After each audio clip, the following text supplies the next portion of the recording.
All right, we're live. Cool. Welcome to another episode of 10 Horse Money YouTube channel on Monday Night Live. Looking forward to spending the evening with you. Got a great guest tonight. We got Cody Huff on the other end, and we're going to dive into, a lot of stuff. We're definitely going to talk some Table Rock Lake. We're going to talk some Bull Shoals. Going to talk some Bassmaster Elite, and whatever you guys bring up, we're gonna go down that rabbit hole. So what's up, Cody, man? How are you? Man, I'm great. That sounds like an awesome list of stuff to talk about tonight, and I can't complain about getting to talk about the home ponds and all kinds of fun stuff like that. And like you said, it's rookie year on the Elite Series, so things are going good, man. Awesome. You said you were on the lake. Where were you at today? Bull Shoals today, but we were just having a little crappie beatdown session. How did we do? We done good. It took us, I think, about 3 hours, and we brought home 2 limits. And we always piddle around and kind of weigh our best 5 just to see how big, because we've been catching some giant ones lately. And today we had I think we had 1276 in our best 5 crappie. We were catching that's pretty monsters. Stout. Yeah, they're huge. They're all like 2.5ers to 3 pounders. They're big. Wow, they're really big. You catching those out deep or? Kind of, sort of. They're just kind of. A lot of them are over deep water, but they're setting real shallow. Okay. Just getting up there, warming their eggs up, before they go to the bank. I got you. Just live scoping them up, just picking them off. Minnows or? No. We just throw the crappie jigs over them, and there you go. They're not very smart. They don't see a whole lot of people out there, so you just kind of pick them off and pick them off and pick them off. A little bit different than a brush pile fish. Oh yeah. I did that, I got a little 7-acre lake in my backyard. So yeah, I guess it was about a week ago. I went down there one evening and I caught 5 or 6. That I got some pretty healthy ones in my lake too. Yeah, their average is like 12 to 14 inches. Yeah, those are good ones. They're good eaters, I can tell you that. You better believe it. But when you can walk down the hill and you can catch, 5 or 6 of them that will feed us twice. Yeah. It's worth it. You better believe it. That's a good excuse to get the grease hot. That's right. So how are you locating those crappie? Are they relating to timber, or are they just out in the open? They're just out in the open. They just live in the middle of nowhere. This time of year, you definitely track them. You kind of follow them as they go back into creeks and stuff like that. But they're just really getting in areas where there's a little bit of bait. And that's the only thing that really matters. You got a little bit of shad around, and you're probably going to find them. There's more in these lakes than people can even imagine. So once you get in the areas where they're all at, I mean, there's just hundreds of them. It's just, you see little pods of 15 to 20, and you'll catch 5 or 10 out of them, and they quit biting, and you go 50 yards and there's another 15 or 20, and you catch 5 or 10 of them and go to the next little pod. It's just, okay. It's pretty cool. You kind of just keep bouncing around, just all out in the middle of the lake. How far you scoping out? I leave my range on like 110 feet. Okay. And I'll wait till they're at like 60 and cast on them usually. Okay. So you're actually casting to them. You're not typically dropping down on top of them, or? No, they bite a lot better for me if I cast to them. Plus these ones, like they may be over 70, 80, 90 feet of water, but most of them are just like 5 feet underneath the surface. Like I said, they get up there and warm their eggs up, and without actually being on the bank. So before they go to the bank, they'll all get up and set super shallow. And it's just kind of weird. They get really, really shallow. The bass do the same thing. It's just, it's kind of a cool deal. That's really cool. I saw a little bit of that today. I saw some fish really, really shallow on the LiveScope. Within, like you said, they're 5 foot from the surface. Yeah, in the middle of a cove. Yeah, you get these good sunny days, and they like to get up there and warm things up. So, are you throwing? What's your setup for those crappie? Are you throwing like a long, 12, 14-foot rod, or you got a different? No. I've just got a little 6'8" Johnny Morris spinning pole, just a medium light, and just a 8 or 10 pound braid.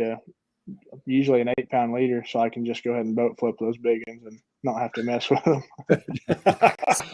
Yeah, that's what amazed me when we had 3-pound fishing from Southern Illinois on. They're casting like 10 and 12 foot rods. Casting 10 and 12. Really? Yeah. I that may be the way to go. I'm no expert on it. I'm not either, but when he said casting a 12-foot rod, it looks weird, man. I couldn't imagine. They're like ocean surf fishing. That's pretty serious. I guess I'm going old school. I'm still chasing them with a little old pole and that's having a big me time. too. Yeah. That braves me though. I think I just need to get me a couple of those old Millennium side-by-side sit-down chairs put up there, and we'll be rocking.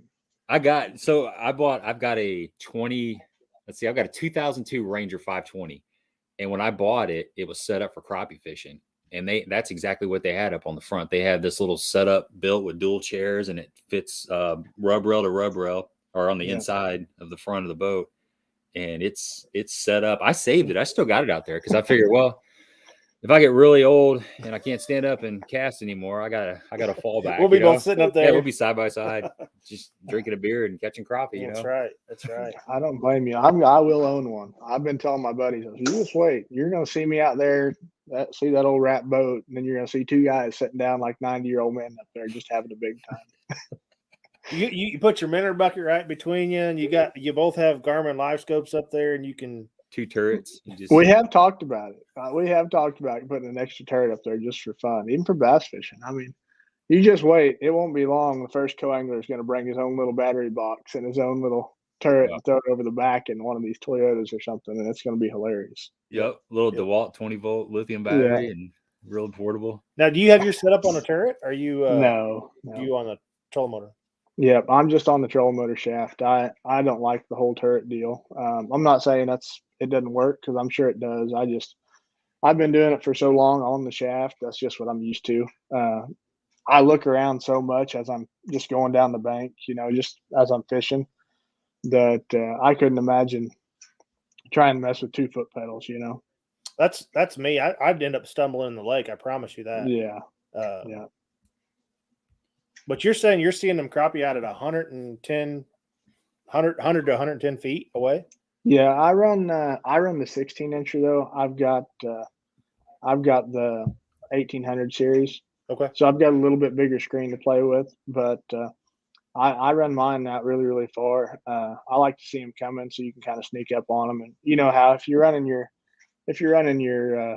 range on like 50, 60 feet, they're already too close most of the time. By the time you see them, I like to spot them way out and be able to just kind of ease up on them instead of blowing up on them too fast. I got you. Yeah, we're still fairly new to the LiveScope. Yeah, we just got LiveScope probably 2 months ago. We both fish out of like 16-foot John boats. Yeah. So we're learning, man. We're learning. It's I know one thing: when it's windy, it's real difficult to use the LiveScope. That's a fact. You'll learn real fast. You want to approach everything downwind. I mean, you'll be downwind to everything. If you're fishing a brush pile, you want to come into it from the right way or a point or whatever. I mean, it's something that used to. You always want the wind at your back. You can throw farther and be quieter as you sneak up on stuff and all that. But it kind of changes the way you fish whenever you get LiveScope, and you want to see what you're doing. You want to make the perfect presentation. So it turns everything around for you from what you kind of always learned. I hate to say it, I had to relearn how to use the trolling motor. I guarantee it. It was spot lock everything. I mean, you throw our trolling motor on spot lock, and you go out there and you fish a brush pile. Yeah. Now it's like I want to see that. I want to see everything that's going on. So yeah, I put mine on spot lock when I cull, and that's it. That's the only time it ever sees it. It's crazy. I know I do. I think I wear out a trolling motor a lot more than I did previously, because it's always. I mean, I don't. That's the biggest deal with LiveScope that I always tell everybody. It's just to if you can, I always have my foot on the pedal, because I'm always just searching. And even whenever I'm casting, a lot of people have trouble finding their bait or staying on their bait, and they think it's a unit or something like that. Maybe they think their settings aren't right or something like that. And it seems to me, you always have to have your foot on that pedal, because everything's always moving. You have to kind of just be looking all the time, because your bait's moving, the boat's moving, the fish are moving. There's just so many variables. You kind of got to just stay with it all the time. Well, you talk about the wind, and you realize how much your front end just drifts left and right. And it doesn't take much. Your front end just drifts a little bit, and now your bait's out of the cone. You may have saw it hit the water and you got it perfect, but if you're not, like you said, if you're not moving that trolling motor head back and forth, you might as well forget it. You're not seeing it. So yeah, that's exactly right. It's an interesting deal. You definitely you know, for the first couple of weeks you have it, you're going to feel some different aches and pains from standing on one foot way more than you ever right here, right in the back of the inside of your foot too, like inside of your foot. That's what I was noticing, like your shin splints and ankles and all that kind of stuff. Well, I didn't mean to turn this into a live scope deal. No, I was just thinking this is funny because last week we had Randy Blockett on here, and he's got definitely a different opinion on LiveScope and the use of that. And Pole Bender, she's from Bull Shoals. She was wondering if you agree with Randy that the best fishing on Bull Shoals is from Lead Hill up.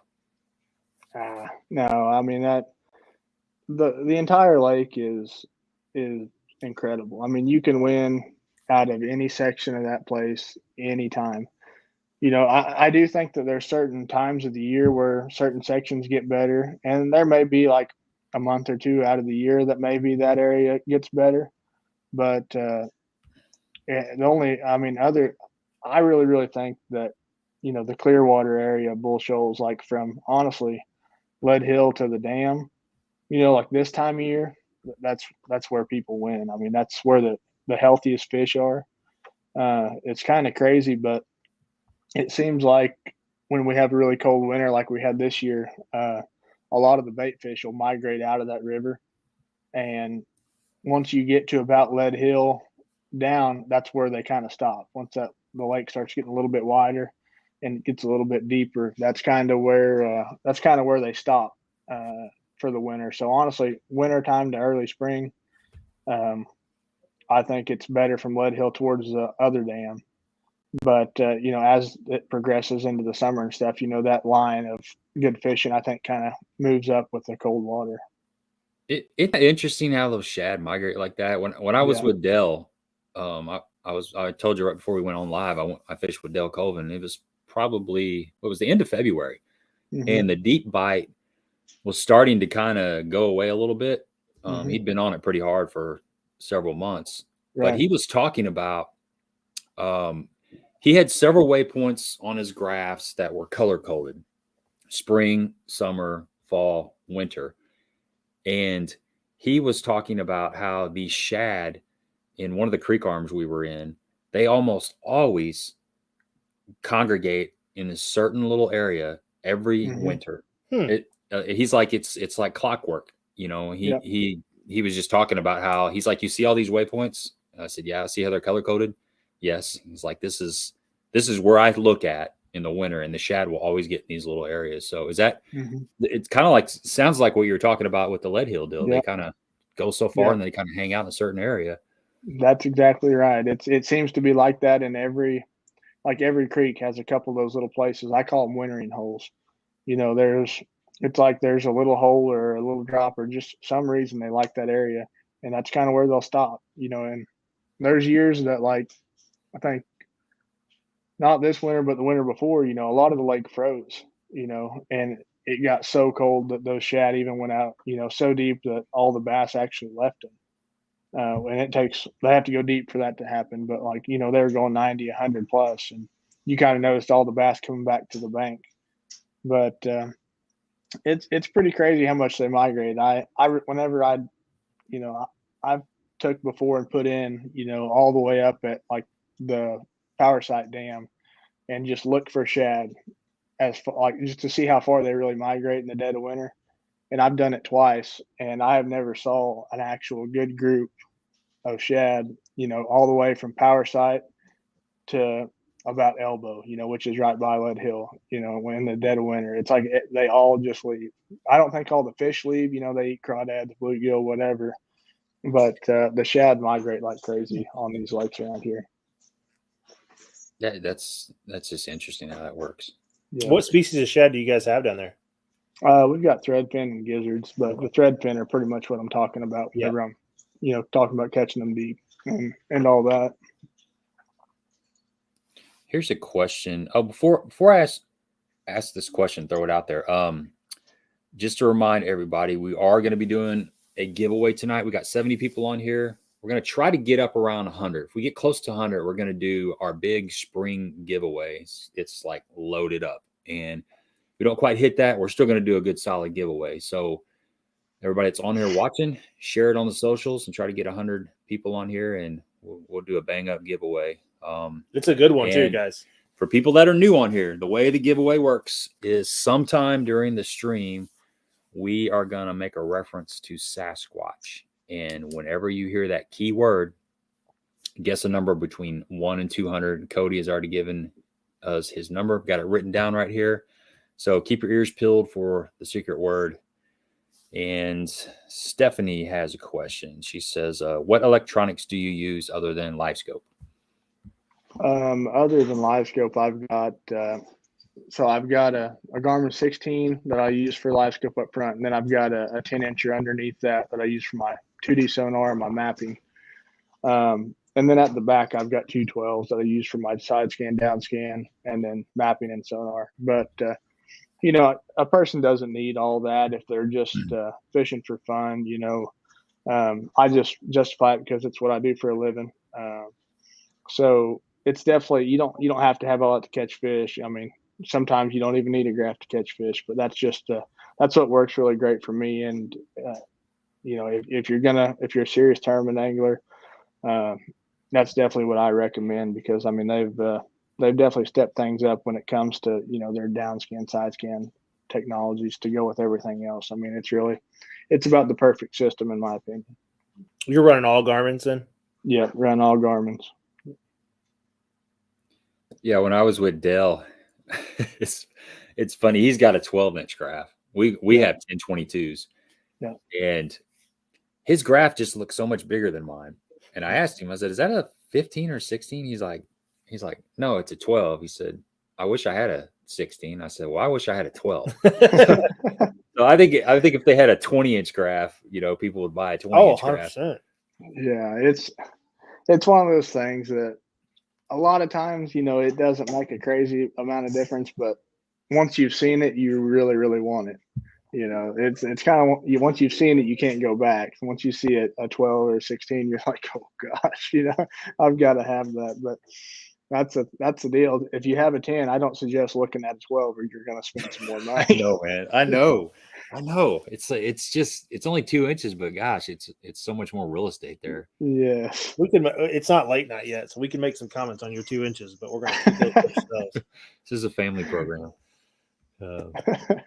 Yeah, and then even like on the, you know, when you're side scanning stuff, my buddy Ron's got a Lowrance. I guess it's the 15, but his side view picture is so much better than my 12. You know, it's just night and day. He's got like 3 or 4 generations beyond. Well, yeah, I'm still running like a second gen. I got like a Touch 2. He's got a Live, but that real estate, real estate makes a big difference. Just makes it so much better. And I can imagine with, you know, a LiveScope how much better it is with the 15-inch graph or 16-inch graph. Yeah, there's so many times when they're like swimming away from you or swimming right towards you, where, you know, on a smaller unit you don't see that little subtle detail where you know, catch a glimpse of them. And like I said, I run mine at such a long range that bigger screen really helps me pick up a few extra things that I really think I would miss on a smaller unit. Have you done the one of the updates that just came out? Yeah, I did that update, and then there's another newest update. I did that one too. You know, for some people really, really like it, but I'm kind of stuck in my ways. I really like, you know, what I had going. So I don't use the color limit, I guess it's called.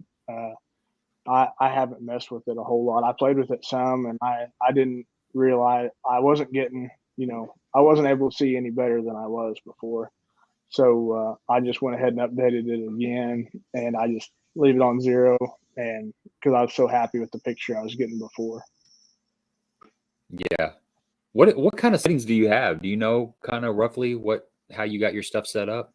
Yeah, I mean, I get a lot of questions like that, and mine's really not any different than anybody else's. I run my gain, you know, mid-60s most of the time.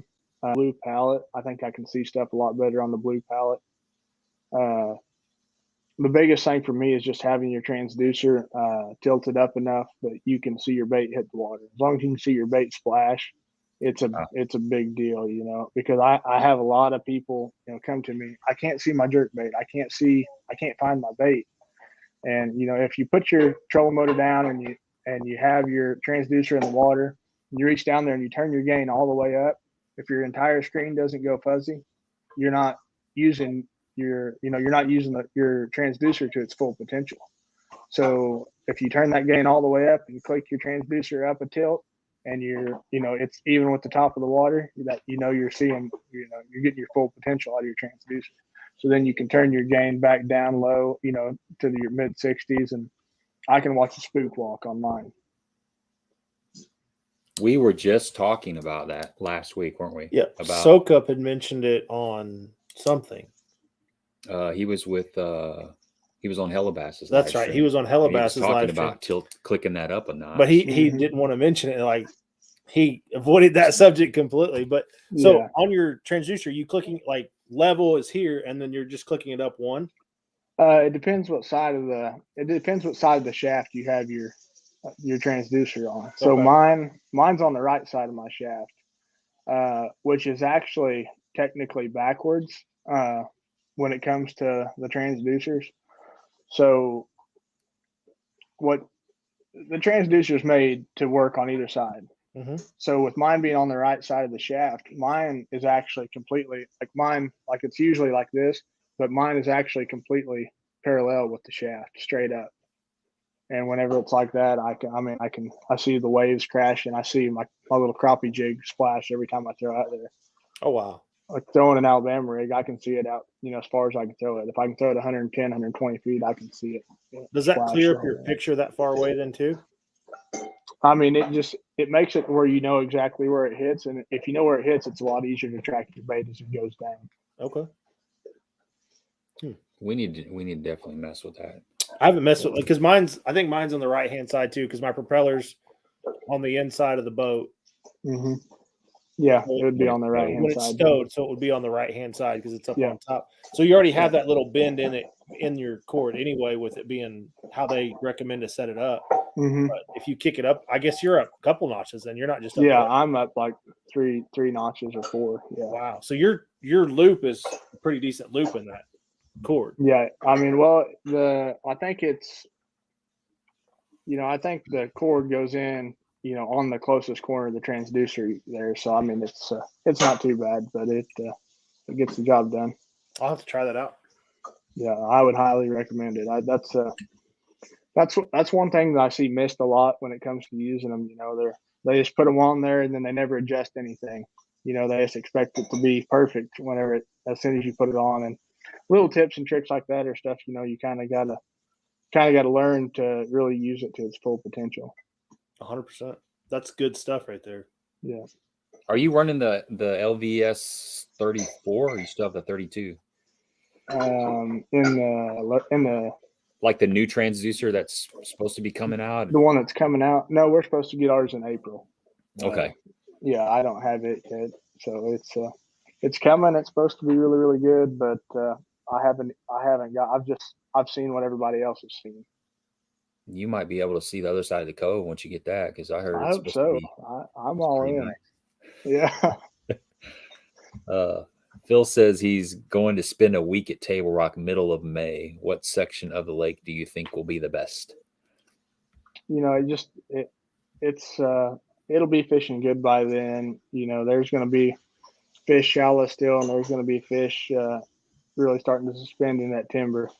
I like fishing on the lower end and fishing, throwing a red fin and a spook over the top of the pole timber, drawing those big largemouth out. And if that's not working, or, you kind of get over the bite window for the first couple hours, you can always go roll a little 2.8 around on those pea gravel points and catch those big smallmouth. We're getting a lot of good questions. This is awesome. I love it when I write down questions and I don't even have to even look over there because people at home are throwing them our way. Here's one from Oliver. He says, as a rookie on the Elite Series, what's the mindset and preparation to get ready to compete at the highest level? What's going to keep your name in the mix and stay competitive with big name guys? You know, you really just have to stay positive, and just, you know, you've got to control all the variables you can. Everything that's controllable and that's under your power, you just got to take care of that so you don't have to worry about it. You know, just the simple stuff like take the time to sit down and retie, you know, whenever you're during the tournament or something like that. You know, just make sure you have your equipment 100% ready to roll. You know where all your stuff is. That way, whenever you get somewhere, you know, we've got limited time to practice. So you just have to be able to, you know, productively spend as much time as you can trying to find them. Uh, it's it's a lot of fun though. You know, I'm excited. I haven't had just a special event yet, but it's coming. You know, I've been just, you know, one bite away from getting inside that third day cut 2 times now. So I'm hanging right in there. I just need to, you know, I haven't been to these places that we've been the last 3. So it's a lot of learning for me and just trying to learn where the productive areas are, you know. So these next couple that we're going to, you know, at least I've seen them before. So it's going to be a little bit more familiar to me. Yeah, and Florida's notoriously difficult. You know, Man, a lot of Florida. It's crazy difficult. To me, it seems like 95% of the fish live in about 5% of the water. You know, if you don't know those historically productive areas, it's, you know, you've really got to stumble into them. So that's a nice thing. Once you go to those places a few times, you know the areas that always produce and can, you know, really spend your practice just, you know, trying to find them in those areas. So are you a guy when you practice for a tournament that breaks the lake down into certain sections and tries to fish a little bit of each section, or do you decide on like one area and try to learn as much as you can about that one area? You know, it really just depends if I know anything about the lake or not. I'm usually pretty bad about wanting to look at the whole lake and try and find something that fits me the best. But like this last week at Santee Cooper, you know, I decided that I was gonna, you know, pick one section and just try to figure it out. You know, I spent all my practice in one area and I never did figure it out. So it's one of those deals, kind of danged if you do, danged if you don't. You know, you always wish you looked at the whole lake, and then you're like, man, I wish I'd have just picked it apart. So just kind of got to feel it out. And, you know, a lot of lakes you can already tell what area is going to be the most productive. But places like Santee Cooper or Florida, you know, you have the possibility of winning up and down the entire lake. So I feel like they're a little bit harder to just, you know, pick an area instead of looking at the whole lake. Well, Santee's just loaded with targets. Oh my goodness, loaded, just trees as far as the eye can see. Yeah. How did you manage through that? How did you break down that flip and bite? You know, I really, in practice, it was kind of a weird deal. The day before our practice started, there was like 20 to 30 mile an hour sustained winds all day. And a big cold front was coming in. First morning of practice, it was like 23 or 24 degrees, and it had been really warm there for like a long time. The water was already getting up near 60 and in the low 60s. And then, you know, it dropped the water temp like 52, or like, I think it dropped at 12 degrees is what it dropped it. Because it was like 20 something and 30 something for the first 2 days of practice. Jeez. And that wind had dirtied up a lot of the areas that it had been blowing into. And I didn't get a lot of bites in practice, but the bites I got were big. You know, and I was just focusing on main lake trees and, you know, main lake islands with cypress trees on them. You know, if you could find anything about 3 feet, it seemed like you could get bit. And so I kind of went into the tournament thinking, you know, I'm going to pick up a jig and a wacky worm, and I'm just going to, you know, take off and I'm going to fish trees all day. And if I get 5 bites, I'm going to have a big bag. And I ended up getting 9 bites and caught 12 pounds. I was like, what in the world? But the trees had cleaned up and the water got really, really clear out there on the main lake in the area that I was fishing. And I didn't know it, but all the females went to the bank. You know, a bunch of them did anyways. There were some guys that still didn't get off the trees. It just didn't work for me. I just didn't find the right area. And then day 2, I went bed fishing and caught 17 something. But I could not believe the way that the fish stormed the bank, because in practice I didn't see anything but males. And then the second day of the tournament, I went up and went bed fishing, and they were just laying everywhere. I was like, good grief, where did you guys come from? Just overnight like that.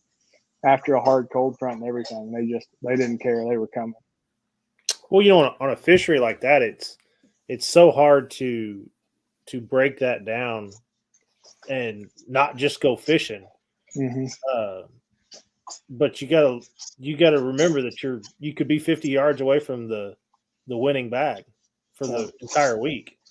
Yeah. And you just got to keep pressing on through that. Well, and like he said, not having experience. Yeah. You don't know where those fish go when they pull up. Right. Exactly. Right. I mean, there's going to be certain key stretches that they pull up on. And, 100%. like you said, you could see them getting caught, but you're not there, Yeah, you can say in practice, all right, I'm going to go sight fish. I'm going to go run some stuff and try to find them. You might look in 6 or 7 ponds or 6 or 7 pockets, and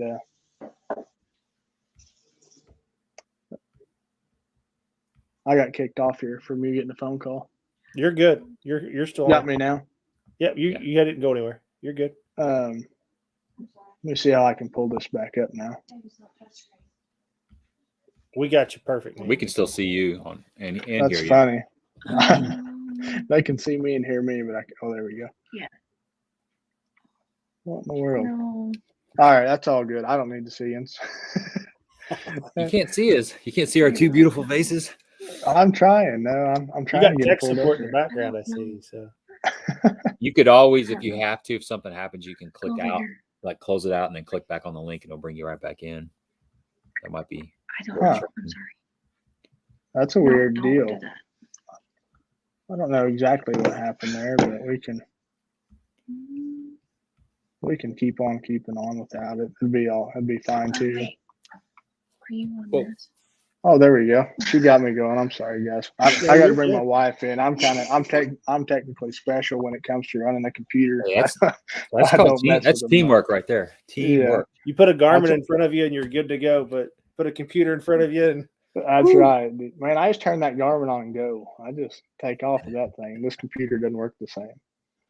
But like I was saying, you could run, 6 or 7 ponds or something like that, and you may hit 6 or 7 of the wrong ones that they don't even spawn in, and you just think they're not doing their thing because you didn't ever run into a good area. Right. It's just one of those things you got to hope you stumble into one of those right areas.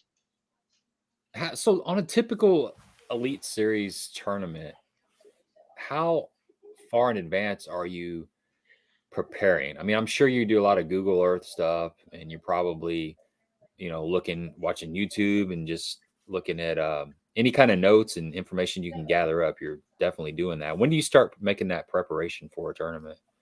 I don't get too crazy tied up in that stuff. I'll usually, probably a week or two ahead of time, I'm really map studying and kind of checking stuff out. And, I'm always watching the weights to see what kind of bags it's taking to win there from the locals and stuff like that.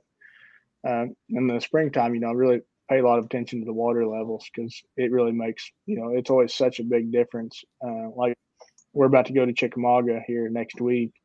And, being part of the Tennessee River, if it's still at winter pool, there might be some come up to spawn, but they're not going to do it until the water jumps and stabilizes. So it's one of those deals that, you definitely you've got a lot of extra, just studying to do before you go to these places. But in the same breath, there's only so much you can do until you get there and just get to go fishing. Did you get to pre-practice at all at any of the stops that you've made so far? No, I haven't. I may go to Fork and look around because I've never been there. When we get back from Chickamauga, if it's not off limits by then. But everything we've had so far has just been so far from home that I'm not going to drive halfway across the country to go pre-practice. Right. I would definitely love to, but financially for me, it just doesn't make sense to turn around and haul all the way across the country 15 to 20 hours to go try to just look around, especially whenever the events like we've had that are really close to the spawn. Most likely anything you find a month ahead of the time, they're going to be up spawning, it just it would definitely be nice to learn how to run these places and just be able to see the whole lake and know where you want to go. So it's definitely an advantage, but it's one of those deals where you can look on Google Earth and kind of get an idea of what you're going into. That was going to be my next point. It was, running some of these places, especially like Santee and Fork, and that's just daunting when you get out there. Yeah, especially for a guy like me. I've grown up, around here where you don't have to worry about a whole lot. I'm pretty thankful for the time I spent in college getting to go to some of these places, and it makes me a little more confident in running these places. But some of them are just crazy. I mean, they kind of sketch you out whenever you have to run, like at Santee, running some of those backwaters and stuff. You really you don't have a choice but to run, because if you just idle around everywhere, you don't get anything accomplished. So I mean, that's a crazy thing about it. Everybody says, "Oh, you can't see it, you can't hit it." I'm not a big believer in that, but that's how these boys work. They hold it to the floor and trim it up. Yeah. But who was it that said that? Was it Tommy Biffle? I think said that if you can't see it, it ain't there. Don't worry about it. Yeah, I don't know about it. I like my stuff too much to say that too many times. Yeah, I mean, it's hard to get parts right now. I mean, you could break something and very well be out of the tournament. Hellbass was talking about that on one of the championships that he fished. He ended up ripping like a 4-foot gash in the bottom of his boat. Yeah, hit a stump and just ripped it wide open. Yeah, so. Then lucky. You can hopefully you got a buddy that can lend you a boat or something. Get it like a quick JB Weld patch job, but well, I think that happened to Taku Itu at Santee, like the first 5 minutes of practice in his brand new Skeeter. Oh man, I think he tore the whole bottom out of it and totaled it. Had to go back and get another boat and come back. Well, and I mean that plays with your mind too, right? You're not just you're not just putting in another boat. That boat you've got a lot of seat time in. You know how everything's set up. It's yours. Mm-hmm. It may be the same make and model, but it's just like getting a new truck. I mean, you got to get everything right. Well, that was your get out of jail free card too. I mean, if you try to make that run again on the second boat and you do it, you're screwed. Yeah, and you're gun shy too. You're a real gun shy. Well, I would be gun shy. Some of those guys, I'm sure, aren't gun shy, but I don't know. You're losing a lot of practice time when you're dead in the water like that, though. Yeah, it's kind of like getting a speeding ticket. It's the same concept. Okay, it's like you're trying to make up 10 minutes on an hour trip, and you get pulled over, and it takes 20 minutes. Yep. So now you got a $150 ticket, so you're late and you're out some money. Life's a gamble. Keegan says, "Hey Cody, have you played with LiveScope wiggle warts?" Whenever I'm cranking the bank and stuff, I always use it. A lot of people think it's just for fishing deep and stuff like that, but man, it can be so handy just for seeing, a big rock or seeing a little kick out or stuff like that. So I don't technically use it and watch my crankbait the whole time, but I'm always looking for something to throw out with it. I experienced that a little bit this weekend. I was fishing bluff walls and just seeing the little nuances of a bluff wall and where one kicks out, where you're sitting in 40 foot of water and you can see it just taper out in front of you and see a fish just standing right there on the side of it. So it was key to get a few bites this weekend. So absolutely. Do you have any experience on Truman? CD has suggestions in April on Truman. I'm really not a Truman guy. I think I've been there like maybe 5 times my whole life. I think I've always been there at the end of April, beginning of May, and every time I've been there, I've caught them flipping buck brush, throwing a frog, or throwing a spook. We've had some good bags there, but I know they always catch them shallow over there, and that goes back to knowing how to run some of these places. That's one of those places that I don't know how to run, and it scares me to death. Yeah. Yeah. Well, I was nervous on Table Rock. I mean,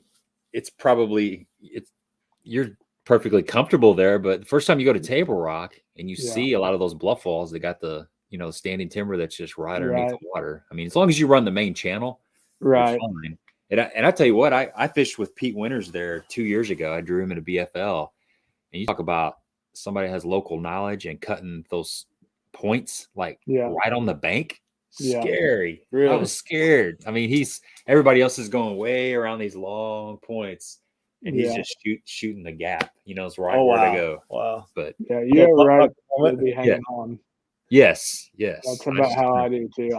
I cannot stand running the channel on these lakes around here. It drives me nuts. Yeah. Yeah, but you know the lineup that you got to make to And you got to shoot know that the gap. water level too. You know, you got to Yeah. know the water level. Yeah, that's Hey a guys, fact. we are at 92. Keep sharing, keep liking, call all your buddies because this is a really good giveaway. So we're really close. When we hit that 100, we're gonna lock it in. Here's a question from Stephanie. Every fisherman has their favorite baits. What do you use when nothing else works? I guess your confidence bait. You know, I probably, if I'm just trying to get a bite, there's two baits that I'm going to pick up, and number one's a wacky worm. If it is, the middle of March through December, I feel like I can pick up a wacky worm and go catch a bass, no matter what. Anytime, whether you're throwing it on a boat dock, shallow, deep, doesn't matter. I feel like that's a bait I can pick up and go catch a bass anytime. And the other one's a jerkbait. And just on these clear water lakes, I feel like no matter what, I can pick up a jerkbait and work it as fast as humanly possible and make one bite. What's up, Rich? Good to see you. David, how's it going?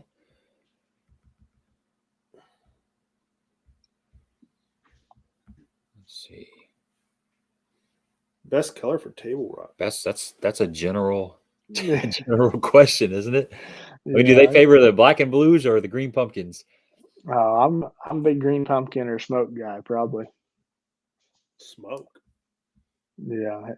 Whenever you can see 15 feet deep, you got to have something they'll look See, at. Clearwater for us is like 3. Yeah, that's not down here. If I got 3 feet of visibility, man, I'm picking up my big spinner bait. Yeah. I'm going after him up shallow. We don't get to see that very often, but when we do, they bite. Sorry, Hellbass. Let's see. You see what he put on there? 4-foot gash. Sounds like an idiot, huh? Yeah. Oh, Jay wants to know: Are you utilizing perspective mode? Have you played around with that? Yeah, I do use it quite a bit. I use it more so, like in Florida or something like that, or whenever I'm looking for spawning areas, because you just wouldn't believe like how good you can see beds with that, even the deeper beds that if the water's dirtier that are in 5-6 feet. Whenever you put that thing in perspective mode, you can see. I mean, you can see the fish on the bed, and you can actually see the craters that from them making the beds. Really, really easy. Are you using 2 different transducers then, or you got just a single? I don't. I've really been thinking about it hard, and I just haven't went and done it yet. I probably will do it whenever I get my new transducer, and I'll just swap them, put my old one on perspective, and put my new one in regular forward mode. The deal for me is I just want to make sure I can still get my trolling motor shaft shallow. That's a lot of room for mounts. So I've got to make sure I can still get my trolling motor, slid up to where I can still use it really shallow. A pair of pliers works real well. Right. Yeah, I was thinking about doing what you did with you putting that troll jacket on there. Yeah. So you can slide the cables up. That's a well, good way and that way you can, if you ever have to slide them up, you can just rip that off. It's not attached to anything. You're not cutting anything off. Just rip the Velcro off. Tell them what you did. What I've done on my setup, and I got this from somebody. I saw somebody on YouTube or whatever set up. I took and cut like a 14-inch section of my troll jacket off, and then I wrapped it from the base of the Ultrex to the first knuckle around all my wires. So there's no cables or anything holding on to it. For me, it also helps protect the wires if you do bump into a log or a stump or whatever. But that I'll post a video on my YouTube channel. But there's a 14-inch section of troll jacket that was cut off that just wraps around there. Just kind of a cable keeper.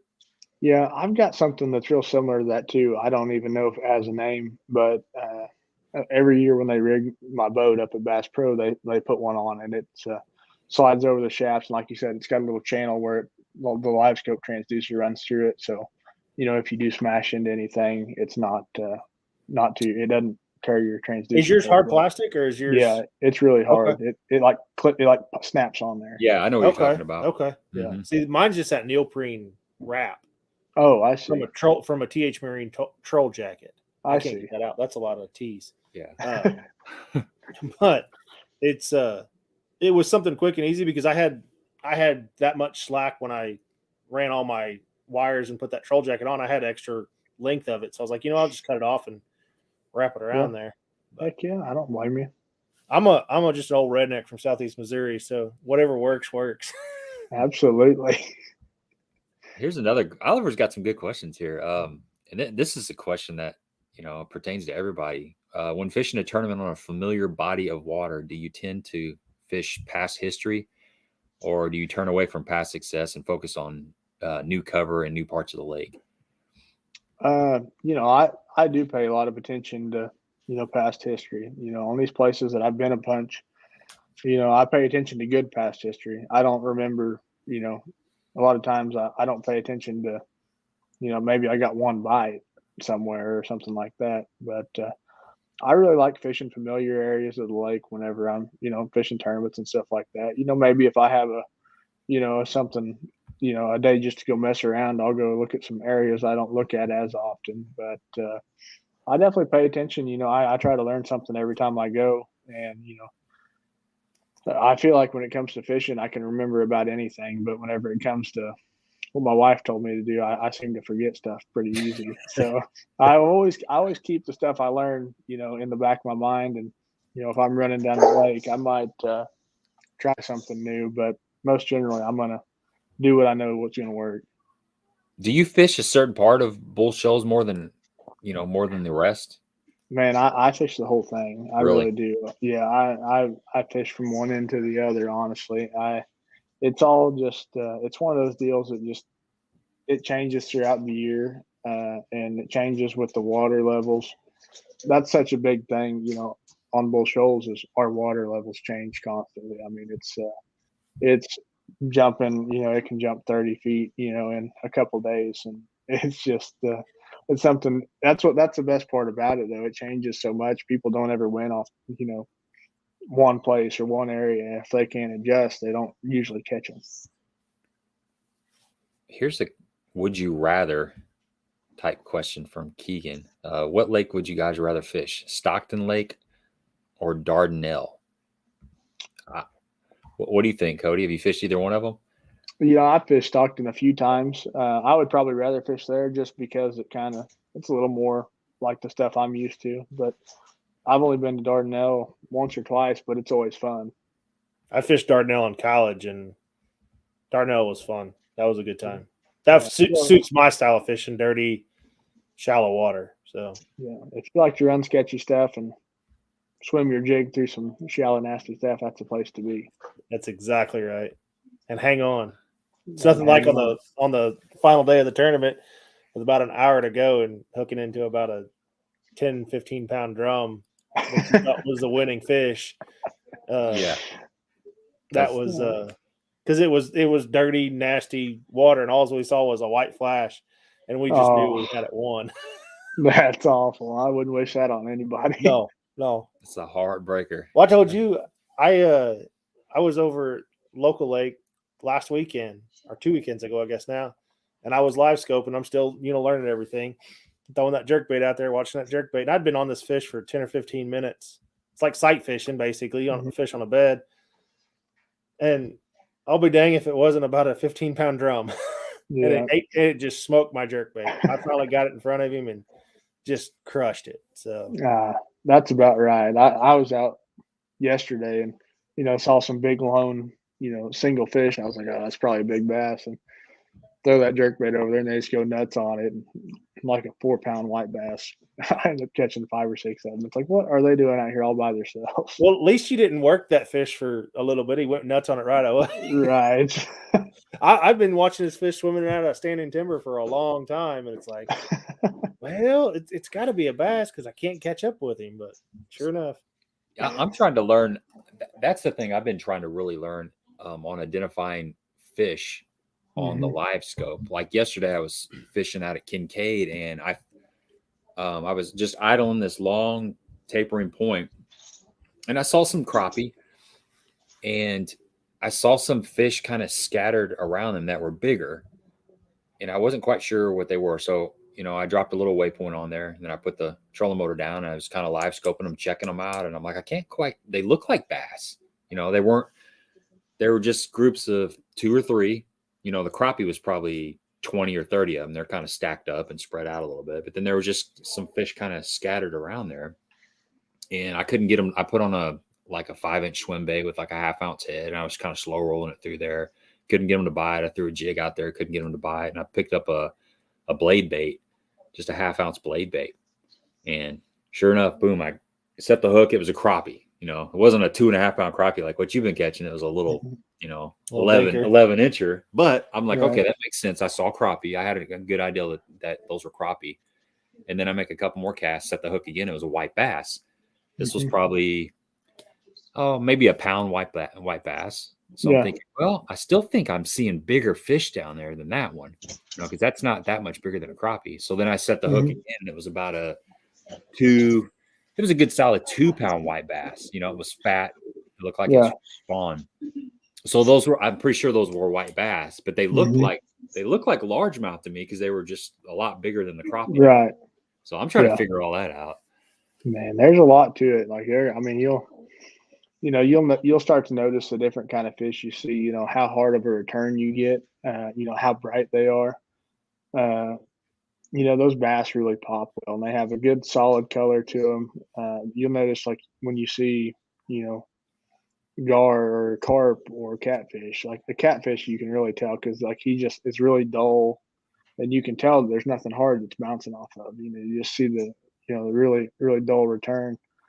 But like if you ever see a gar, you know how hard their scales are, and they just, it's so bright, it's crazy. Like you see rays coming off of it. Oh, really? Okay.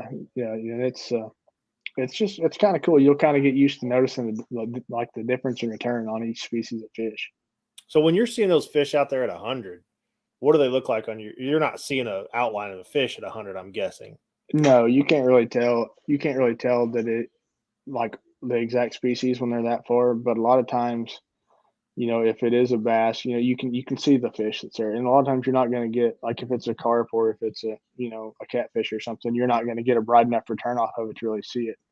So whenever you're seeing, you're seeing those good dots out there, 90, 100 feet, it's probably a bass, especially, if you've been catching them and you're around them, it makes a difference too when you're out, like, hunting them, trying to really pick them off. Right. Well, speaking of 100-foot range on LiveScope, we've got over 100 people watching now. So we are going to do the big mega giveaway. You want to show everybody what's in that bag? We've been holding on to this for probably like 3 months. From Jeff, isn't it? Yeah, this is courtesy of Jeff Moon Body in DeSoto, Illinois. If you got any vehicle issues, make sure you go check him out. He does a great job. He's a tournament fisherman over in Southern Illinois. I met him through the Wednesday Nighters. We fished the Wednesday Nighters from like May through August, and he's a local over there. Really nice guy, and he offered to sponsor a few of these live streams, and Jonathan picked most of this. I don't know if I want to give all this away. It's some good stuff. This is like all stuff that's playing right now. And perfect timing. And getting ready to play. We're going to start off. You just mentioned it, Cody. There it is. Yeah. So let me see that. That's 3/4 ounce covert. Okay, this is one of Jonathan's favorite spinner baits. It's just a 3/4 ounce covert. Got a big old Gangster Willie blade on there, Colorado blade on there. This is something slow rolling around in that dirty water. You got some wind blown banks, just anything where that visibility is really like 3 foot or less. The dirtier the better. Mm-hmm. You had a big like number 6 Hildebrandt hunt around, son. That's right, baby. That's right. You know about that one, don't you? I know about it. You I'm caught gonna- a 6. What'd you get? You I caught caught a a 6 six. something at Kentucky Lake. I think it was 6 even, 6 something at Kentucky Lake on that. In a BFL last To year win the big on bass, this yeah. this bait right here. Mm-hmm. I'm gonna flash this one up, but that's all we're gonna get of that one. Whoever gets his price back, you can Really? message us. Okay. We're not gonna go into Okay, depth yeah, on that one. that's kind of your little secret. That is little beaver action. So we just got some Reaction Innovations Kinky Beaver. You know, the Magic Crawl Swirl. This is something you can Texas rig this, you know, put it on a jig, whatever. It's, you know, a beaver style bait is just hard to go wrong with a beaver style bait any time of the year, but especially in the spring. You know, I've been catching some fish on a beaver just recently, and we have a 1/2 ounce chatterbait. This is a chatterbait Elite in red bone color. So I caught some fish on a chatterbait today. It's going on right now. Once that water is like, geez, once the fish are shallow, I guess you could say, but really when that water is 47-ish, that's when they kind of start hitting the chatterbait. So that's definitely going on right now. What else? A couple good staples right here. Okay. We've also got some Strike King Chartreuse, KVD. Yeah, blackback, KVD 1.5s, some little square bills. You've got the blackback chartreuse, and then clear sexy shad. Chartreuse sexy shad. Oh, chartreuse sexy shad. Yep. So you can't go wrong with the square bill crankbait. Then we got DT6 and Demon. There we go. Yeah. Which one are we yad about? We're talking about that Demon 6. There we go. Yeah. That's one of my absolute. This favorites. bait right here, guys. You're talking about the same kind of watercolor you throw that spinnerbait in. Throw this Demon around. DT6 is a killer, man. It's a silent bait. It's got that. It's flat side somewhat. You know, it doesn't have a really nasty wobble. It hunts. It hunts really good. And it's if you haven't thrown the DT6, highly recommend it. It's a staple around here for sure. What do you got to say about that, Cody? And that, like what you mentioned there, you know, that's a wooden bait. It's got that tight wobble. That is an absolute pre-spawn murderer. I mean, it is. There's something about the 6 and the 4 that just no doubt they hunt better than the 10. I haven't thrown the 8 yet. The 8's good. The 8's serious. Yeah, I've been playing with the 8 I had it the year before it came out, and it's really good. It goes a little deeper than you can, like if you throw it on 10-pound test, you can get it down to 10, 11 feet. Oh, nice. Yeah, and it's like the nice thing about all the Apple stuff, the whole DT series, they have a super fast descent. They get down, you know, and you're in the strike zone a lot longer than you are with a lot of different crankbaits. That's the best thing about them to me is they get down super fast, and you get more time in the strike zone than you do with some crankbaits. Do you like the 8 better than the 10? You know, I can't say I like one better than the other, but I do like their scenarios that I really like to have the body of a 6 with that bigger bill where I can get it down deeper. Because that's the whole deal, is just having that same small profile as the 6, but being able to get it down to that, you know, 8 to 12 foot range. Yeah, I've got an 8. I picked up an 8 probably 3 weeks ago, but I haven't thrown it. It's still in the package. So while we're talking about this, what's like 3 of your favorite colors for your Bull Shoals Table Rock in the DT series? I throw that Demon because you gotta have something red. They do make a brown crawl color that I throw a lot when the water's still pretty clear. But probably one of my actually I've got 2 that I really like for whenever I've got dirty water. You know, they make the chartreuse sides and the powder blue back, and then they've got one that's got chartreuse sides and it's got the brown back. It's like hot mustard, it's called, and it's probably one of my favorites. I got I think it's called Mule. Yeah, Mule's a good one. It looked like a pretty good color. It's basically the same color, just it doesn't have a little bit of silver on it. See, they discontinued my favorite color. What was it? Was it the Green Tiger? Was it basically just a fire tiger, or what was it? But it had green instead of black. It was green on green. I'll shoot you a picture of it. Yeah, I want to see a picture of it. That's one of those that you see on the buying sites that are, you know, $30 for original packaging, and yeah. But it's I don't know. I just had really, really good success on it. And I still have one that's mint. Yeah. That only gets pulled out at certain times. I like old school. That color, old school. Yeah, that's one of my favorite colors. Yep. You know, there's a bunch of good colors. They're all really good. Are. Another staple here. Yeah, big Ozark. Yeah. What color is that? That is Ozark craw. Ozark craw. So I don't know if I can. I'm still not used to this. Here, I got it. There we go. There you guys got to see that new deep wart that came out this year? Dale was throwing it when I was down there with him. Yeah, he caught a couple on it. It gets down pretty good. You been throwing it around or anything? Yeah. I've been having some fun with it. I've got a bunch of them, and it's just now starting to really kick in. It's getting to the time of the year I really like throwing them.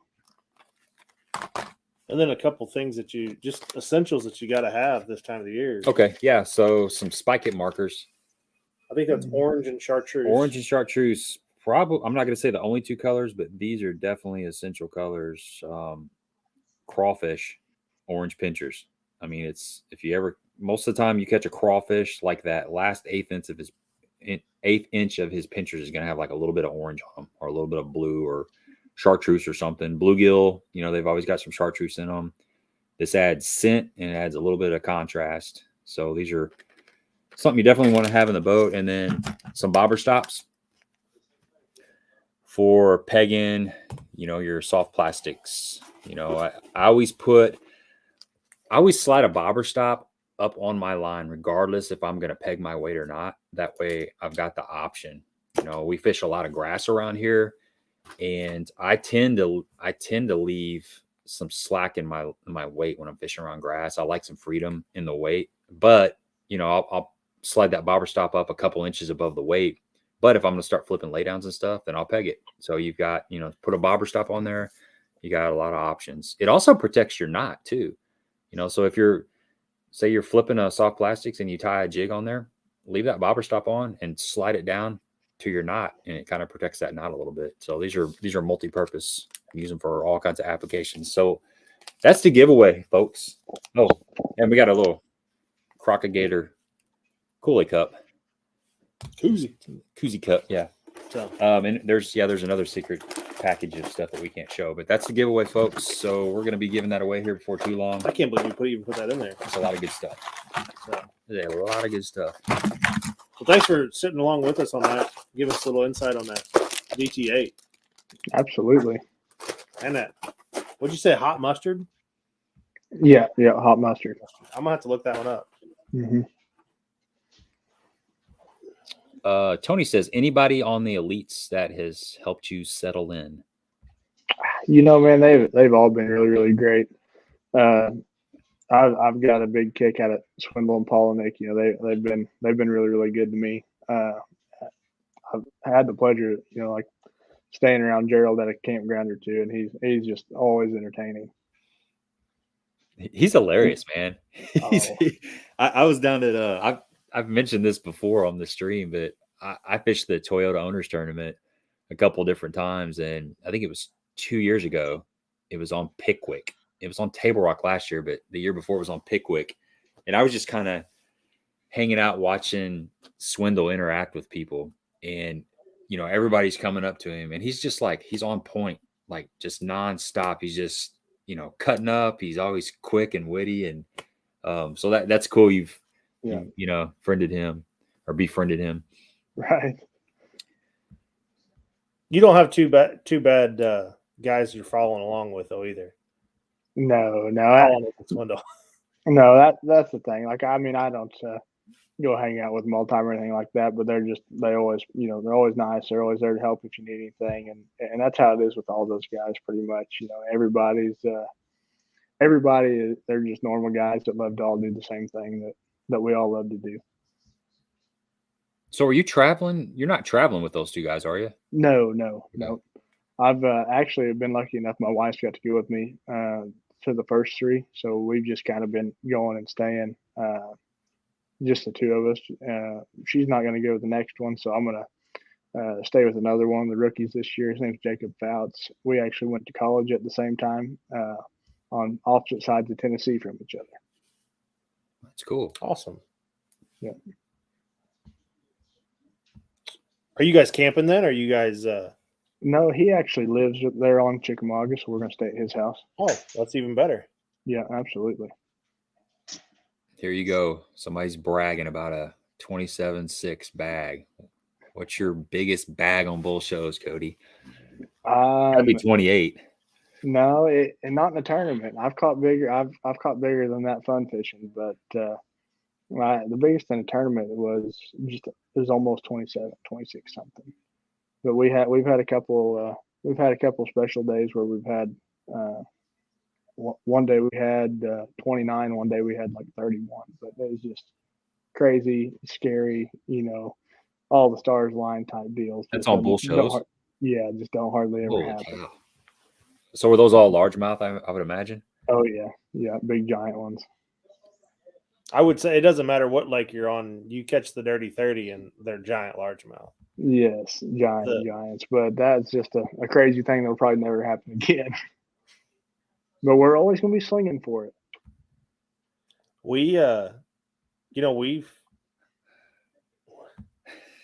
is that hell of us? Yeah. We were just talking about that. A buddy of mine, the local lake that we fish here, the 30-pound bag is a possibility, but you got small windows. Yeah. And if you don't hit those windows, I think we're out of those small windows right now. We may have one or two good days that you might catch them on bed, but oof, it's gonna be tough. So, yeah, very, very tough. That's my goal for like the next 5 years is to catch 30 pounds over there. Doesn't matter if it's in a tournament, just to catch it.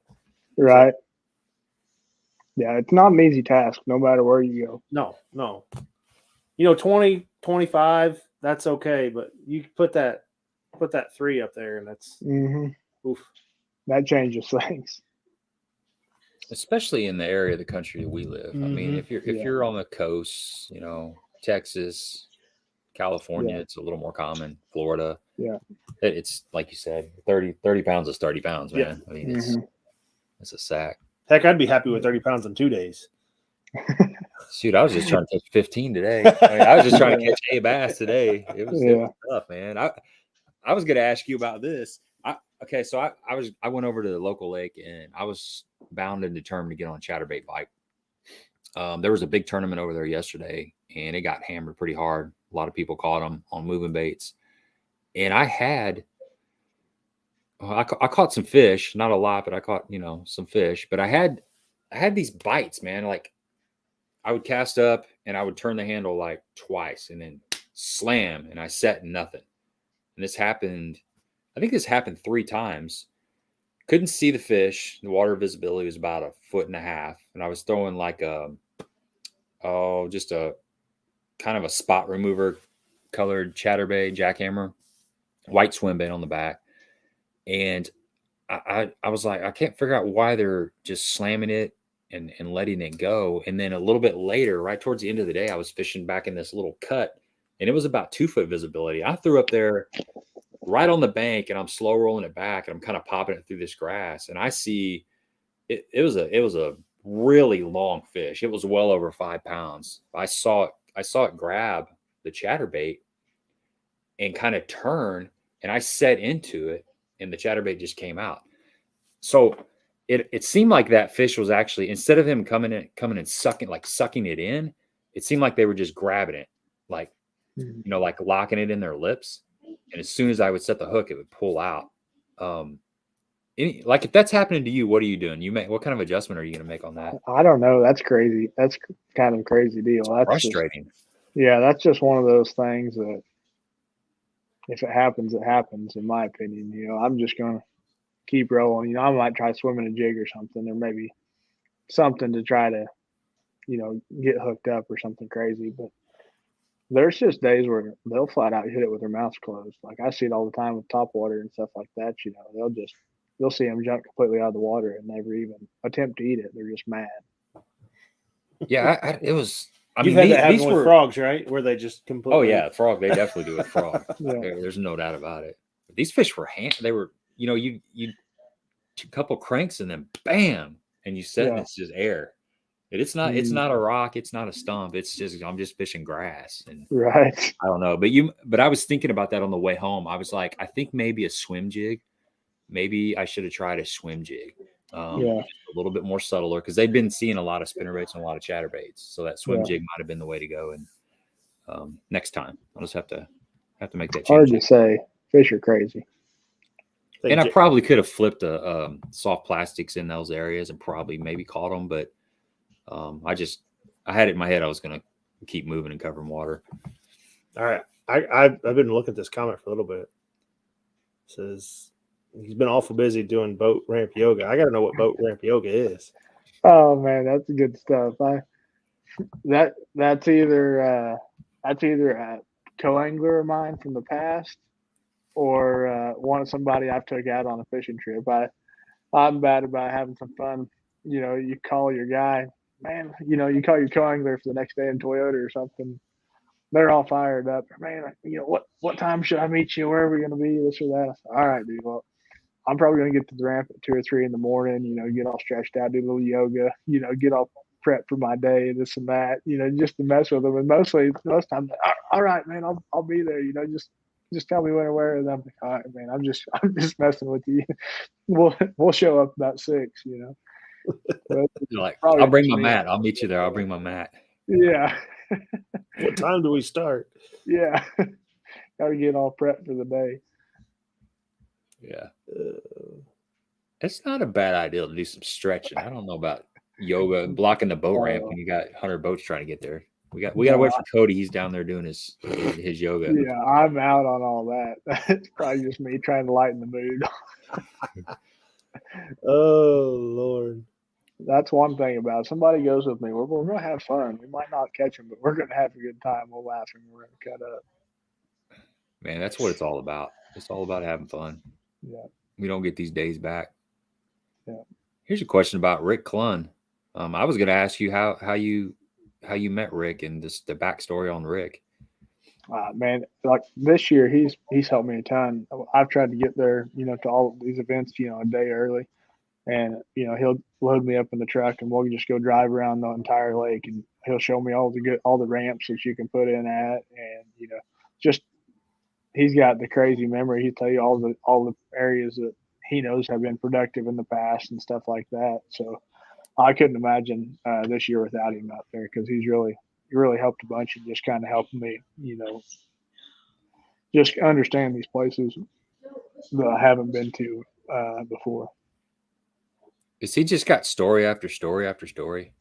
Yeah, and that's the thing with him, is they're not like most people's stories. You know, whenever he opens his mouth, you better listen, because, you know, he doesn't waste words. Everything he says is true. And you guys live in Ava, right? Same town? Yeah, we live in the same town, just opposite sides. And that's not very far apart in this town. Yeah. Ava's not that big, is it? No, it ain't very big at all. That's really cool. Well, should we even say it? We're kind of caught up here. Yeah, we call up. You got any Sasquatch stories from your neck of the woods down there? Not many. The one I saw, I about hit. You know, I think it was a squatch, but I don't know what else it could have been. It was either that or a really big human. At a weird time of night, like 2 a.m. coming. Oh, wait. So you gotta back up. You gotta start from the beginning. Where were you coming from, and lead us into this story? We need GPS. We don't get a lot location. of Sasquatch stories. Man, coming from Bull Shoals, headed home from a night tournament, like 2 a.m. I don't know what I saw, but something at the end of a guardrail that was really tall, taller than my truck, and really dark looking. And I almost hit it. It scared the heck out of me. I don't know what it was. So did you just keep on rolling, or did you slow down? And oh, I wasn't turning around for nothing. I made the hair on the back of my neck stand up. I just kept going. Down here where we live, we're in the middle of nowhere, so I was just going to keep on heading to the house. Were you in a remote area, or were you coming through, you know, were there houses around, or was it just everywhere here's remote? Yeah, that's true. There was no houses or anything like that. We were in between the only 2 towns between the lake and home. Huh. So did you make a mental note of where it was at roughly? Oh yeah, I looked the next day and I went through there and I was like, yeah, they had just been brush hogged by the state. I was like, there was nothing. It wasn't a tree or anything. There was something really big standing there whenever I went by, and I don't know what it was. So did you get out and go like take a hike or and go look around in the No woods or way. anything? I was out. You still travel that same road? I do. I put a new bumper on my truck, just beefed that bumper guard in case I see him again. You put a Squatch Bumper on there instead I of a put me cow in a catcher? Squatch guard. Squatch guard. That's what Johnny Morris needs to come out with, a new Squatch guard for all the Bingo. big trucks around there. I had to get an Iron Cross Squatch guard. That's awesome. So are you going to be at the World's Fishing Fair? Yeah. I'll be there on Friday. I've got a couple seminars. I forget the times, but we're gonna just talk fishing in the Ozarks, and I think we're gonna talk a little bit about glide baits and stuff like that. I think 2 different seminars. So I'll be there all day. It'll be a bunch of fun. Yeah, that's I was looking at the schedule the other day, and my goodness, I remember my dad talking about it. I guess it was in 88 was the last one. Which I was 2. Yeah. So knee-high to grass. He wasn't even born. Yeah. We lost Cody. We scared him off. He'll be back. There he is. There he is. You got us? We can still hear you. No, we can't. No, we can't. Anyway, you were... Well, Dad was telling the story about going to the World's Fishing Fair, and that's just the amount. I think the fire marshal shut it down when they were there. It was absolutely ridiculous, the amount of people that showed up for that in 88. So I can't only imagine what it's going to look like in 2022. Yeah, especially coming fresh out of COVID, everybody's ready to see. Did you ever go to they used to have the Legends tournament down there at Table Rock? It was, geez, it's been a long time ago. I remember I've been to that 2 different times where they had all like the legends of that time. They'd fish a tournament.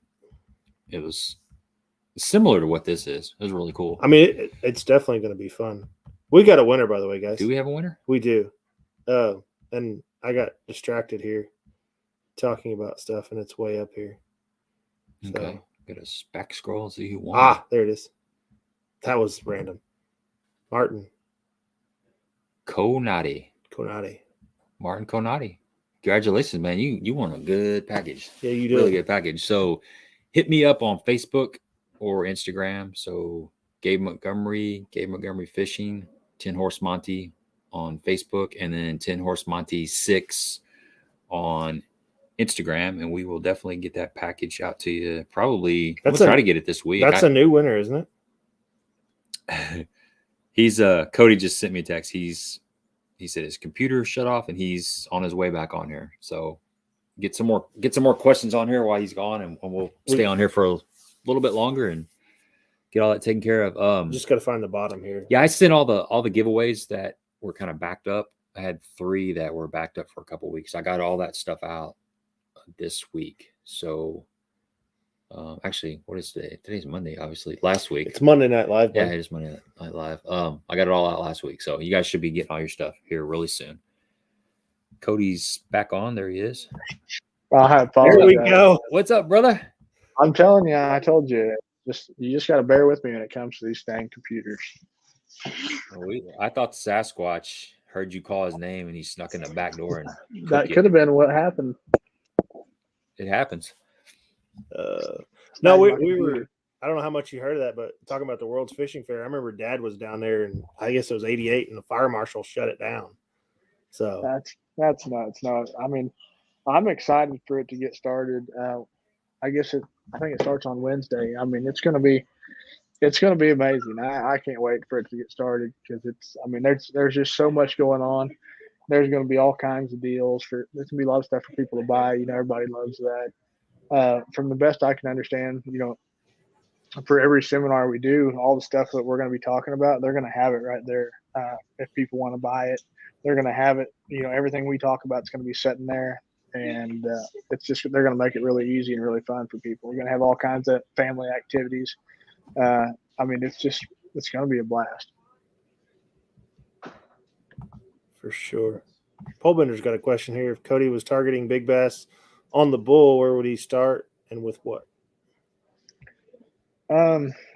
You know, it's hard to say. You know, when it comes to big fish, they can be, you know, super hard to target.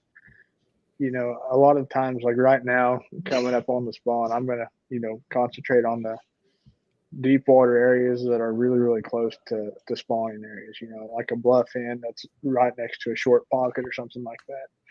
Because I think, you know, those smaller short pockets are going to be the first areas that these big females start to pull up in sun. And, you know, it just depends on the day. You know, I may be trying to catch one on an A rig right now or a jerk bait, or, you know, depending on the day, I may be dragging a jig. That's probably going to transfer over to Table Rock as well. Yeah, absolutely. The only difference in bull and table rock is paying attention to the standing timber.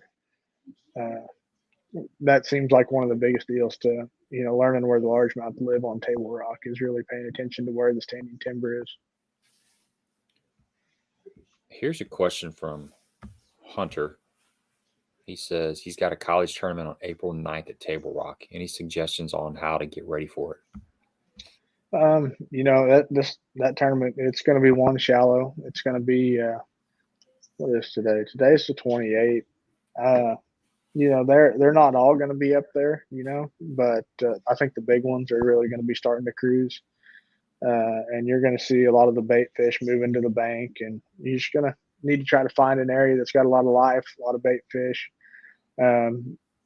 They're always going to be farther along on the lower end of the lake. So the lower third of the lake is probably going to be where I'm going to concentrate pre-spawn. You know, you can kind of follow that spawn up the lake as it progresses, but the first fish that are going to be pulling up to spawn are going to be on the lower end on our lakes.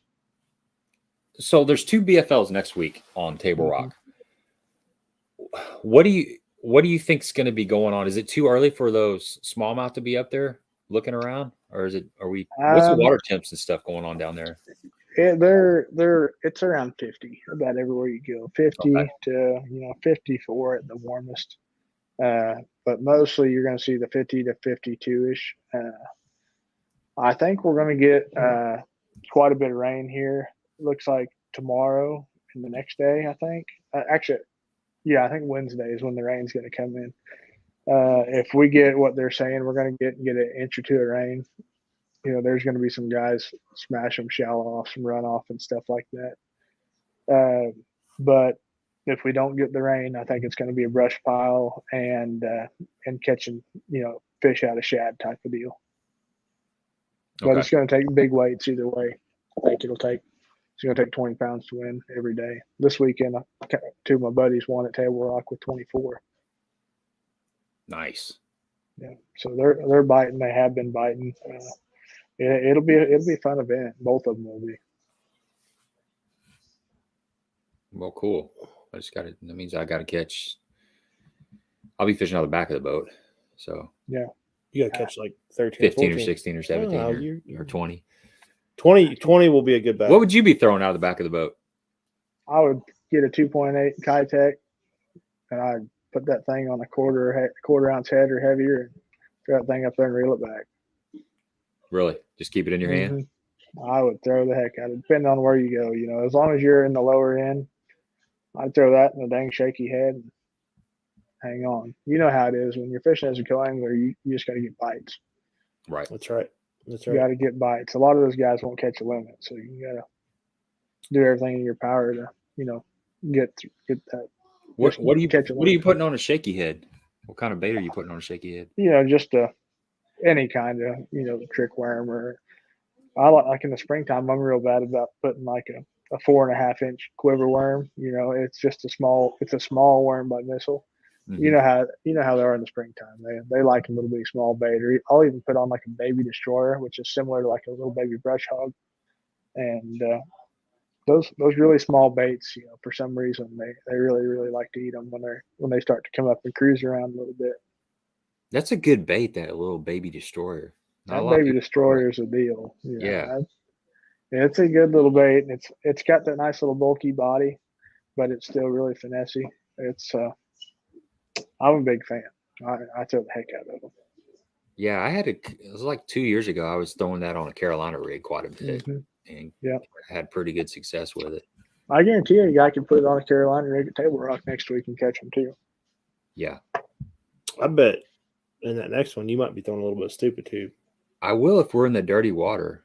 Nick, the tubes that I've been throwing is made by Charmer Bait Company, and I also like the Crocagator tube. That's the two tubes that I would be throwing. So like a 4-inch tube is about perfect for that stupid tube rig. A 3.5 is just too much, too short. Too short, yeah. Yeah. So. I got on to throwing them old snack daddies. You ever threw a snack daddy? No, but I've heard that's a pretty good tube as well. Yeah, that's a good tube. I had a buddy of Thin mine walled? got me into it. Not really. I mean, they're pretty heavy duty, but I got to flipping them quite a bit. One of my buddies got me into flipping the tube, and I really like it. I do flip them a decent amount. Yeah. It's weird, but there's times when you can throw a jig around and they'll take that tube, 3-to-1 to a jig for whatever reason. Of course, it works both ways, but man, any more fish get the heck beat out of them. If you can do anything different, you're probably doing something right.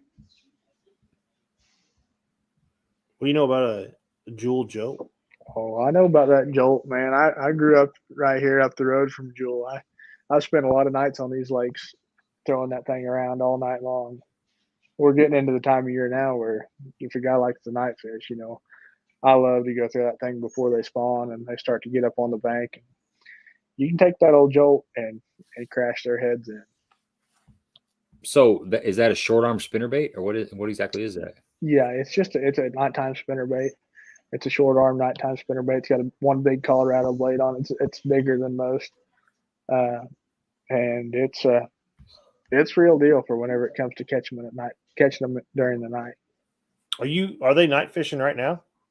Not a lot of people are, but they don't have a lot of tournaments yet, but they're just now starting to get kicked off around here.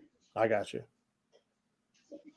James Brown says, "Is it true that Dustin Levens taught you a little bit about Bull Shoals?" I'd like to know who asked that question. That's hilarious. James Brown.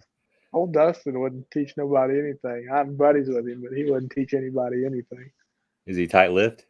Yeah, he's good. He's one of the best around. I mean, he whacks him at Bull, whacks him at Table Rock. I mean, he's won a bunch of tournaments around here, but no, there wouldn't be any teaching going on. It's usually he beat me this weekend at a little local deal here on Bull, but it's usually a pretty good shootout between the two of us. It's if we both show up, it's usually a shootout, see who wins. Yeah, he's Carolina rigging a pink pop R in 75 foot of water, probably. That's what he'll tell you. Yeah, a quarter ounce weight. Slow fall. You gotta have that slow fall. Slow fall. Lightweight is key. Catching those suspenders. Cody, can you explain your style when using the Jigging Rap or ice jig? And this is, once again, I got to fish with Dell, and that's what he was doing. We were throwing that spoon out there. Yeah, and that's a cool deal. Yeah, really cool deal. Is, man. It is. It's something very unique that is really a really good Highland reservoir technique that it's changed the way I fished. It kind of it helped me learn a lot about catching those fish. And I used to use them back whenever I was catching them on 2D sonar with them. But the basics of it is find the bait fish, find where the bait fish are congregated, whether it be in channels, creeks, drains, whatever, and just putting that bait in front of the fish. And I like to work mine really fast. I really pop them around and try to get the fish really, it just gets them excited. And it does. You don't look at that bait and think it's a reaction bite, but that's really what it is. I'm sniping them with LiveScope on that thing. I throw it in front of them and pop it a couple times, and they've usually already got it sideways in their mouth. It's just it's something that I was lucky enough to kind of be on the front lines with in this area once LiveScope came out and catching them on it. And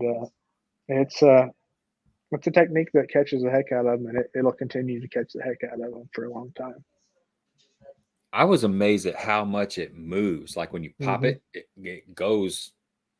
It's crazy. It is. I mean, it's got a lot of action, and they, if you flip a bait like that in the middle of, 2 to 5 or 10 bass, in any kind of school, they're just too competitive not to fight over it. Yeah, Dale caught a big old walleye on it. Everything eats it. I mean, my boss from Rapala came down this winter, and we went and filmed, and we caught bass, we caught white bass, catch largemouth, smallmouth, Kentuckies, we caught crappie, we catch, you catch it all. It's just one of those deals that everything bites it. It really matches the hatch really, really well. What's that one about the JDM bait? Yeah, throw that one up there. South Jersey Fisherman 028 says, does Cody like using any Japanese domestic market baits? Any experience with the JDM baits? I don't guess I know what any of those are, to be real honest with you. I'm one of those guys that I'm real bad about having the same 10 baits on all the time, and I'll have them on when I start practice, and I'll have the same 10 on when I get done with practice. If I can't find a way to catch them, how I like to catch them, I might not catch them. Well, what about like glide baits? Because the JDM market is saturated with glide baits. Do you have a certain glide bait or two that you like to throw? Or I throw two. I throw an Arashi glide, for the money, for a bait it's not cheap when it comes to a bait, but it's cheap when it comes to glide baits. An Arashi glide is really, really hard to beat. It catches fish. But whenever it comes to like the more expensive glides, I like to throw, it's called the Golden Belt Customs. And that's the only one I throw when it comes to big glides like that. It's just one that I've got confidence in and just have always used and come to, it's always produced. I've never had to try to find anything else. I don't throw a lot of those glides that a lot of people do, or they're spending, hundreds of dollars on it. I'm not that into it. Yeah. So when is the time to throw a glide? Like what time of the year, and then what kind of day have you had the best success on a glide? I like to throw them anytime, pre-spawn, right as soon as they start to come up and cruise, all the way through when they're done spawning. I really like them when they're done spawning and they're coming off the bed and they kind of get lethargic and that bite kind of gets tough. It seems like that's whenever it really, kind of proves itself for me. I seem to get more of those quality bites whenever those big fish get really lethargic and they don't want to just eat any little thing. It kind of takes a big bait to trigger them. Mm-hmm. Yeah, and they've been seeing a lot of stuff by that Lots time. of baits, a lot of standard size baits and stuff. Yeah. You throwing that on mono or fluorocarbon? I like to, well, I guess it depends how I fish it, but a lot of times I throw it on mono so I can keep it up high. I like to keep it up where I can see it most of the time. I was going to ask you a LiveScope question about what do you think the percentage of bass that you see and you're actively casting to? What percentage do you think actually commits to the bait that you're throwing? It really just depends. If you find them and they're active, I feel like 80-90% of them bite. But if you find them and and they're not eating, and they're not in the mood, maybe 10% of them bite. It's just it really depends what fish you find. Like last week, I was out on Bull Shoals playing around, and we found some fish that were eating bait, and we caught them for a long time. And then we could come back through some of the same areas later, and they were just, you could see them sitting there. They'd be sitting up on the bank and stuff, but they had no desire to eat, and they'd follow your bait, look at it, but you'd never catch them no matter what you threw. So if you see some fish, if you see a group of bass, is there a way, I mean, how do you tell if they're going to bite or not? Besides, do you just have to cast at them and see what they do? Or can you just tell by the way they're set up that they might bite? I mean, I always cast at them, and the first cast or two, you can tell they're moved really, really fast. You can tell if they're gonna do their deal or not. But if you look over there and you see them, actively eating stuff, they're gonna bite when you throw to them. So it's really, that's the only way to really tell, 100% I can catch them. Yeah, Phil, that jig bite's been really good around here for it seems like at least 3 weeks. I've been catching a few fish on a jig. It's just, I don't know. Once that water started getting in the mid 40s, I think this crawfish started stirring around, and it seemed like a jig is one of those baits to have. Yeah, it's just getting better. Keegan says, how do you think the college national championship at Fort Gibson is going to be won tomorrow? Any ideas?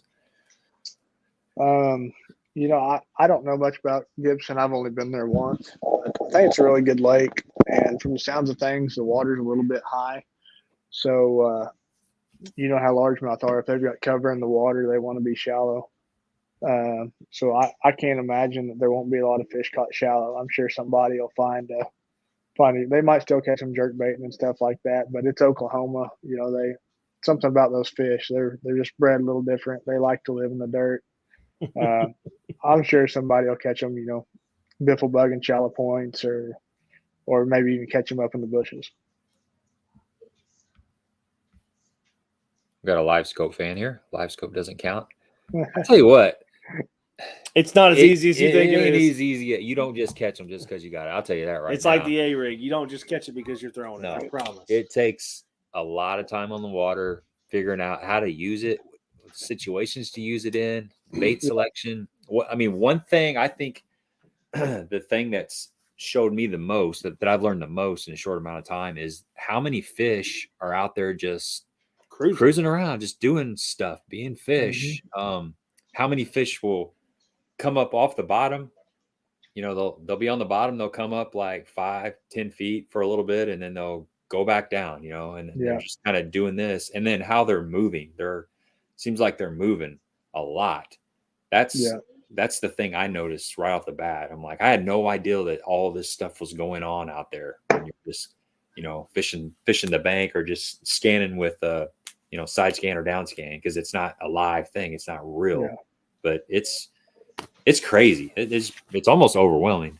Oh, don't talk about it. It doesn't count. Don't talk about it. It's good stuff. Oh man.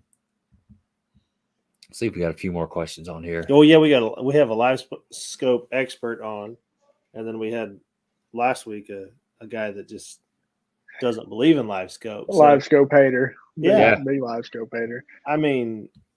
But honestly, like we said in the past, and it's been said 100 times on every podcast that you listen to, it's not as easy as the folks that haven't tried it are the ones that are saying, "Oh, it's just too easy. It's too easy."